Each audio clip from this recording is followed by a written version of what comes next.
Hello বন্ধুরা, আজ তোমাদের জন্য সানডে স্ন্যাক্সে নিয়ে এসেছি খুব একটি মজাদার রেসিপি।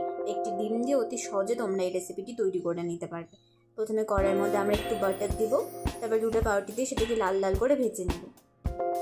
মিডিয়াম ফ্লেমে আস্তে আস্তে করে লাল লাল করে ভেজে নিতে হবে।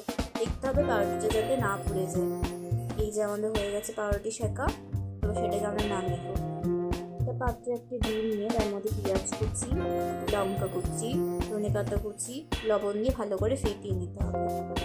তারপর এর মধ্যে একটু গোলমরিচের গুঁড়ো দিলাম, সেটা ভালো করে ফেটাতে হবে।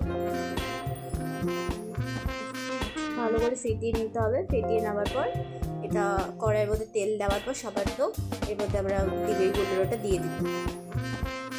দিয়ে এপিট ওপিট ভালো করে ভেজে নেব।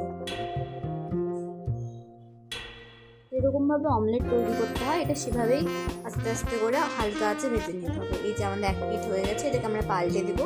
তারপর ও পিঠটাকে ভেজে নেব। এরপর এটাকে দুই ভাগে কেটে দুটো পাউরুটির উপরে দিব। দেওয়ার পর এর মধ্যে আমরা কাঁচা পেঁয়াজ কুচি, তার মধ্যে দিব আমরা বিট নুন, ঝুরি ভাজা, তারপর চিলি সস, তারপর টমেটো সস, তারপর আরেকটা পাউরুটি দিয়ে সেটা ঢেকে দেবো। ব্যাস হয়ে গেছে আমাদের এগ স্যান্ডউইচ রেসিপি।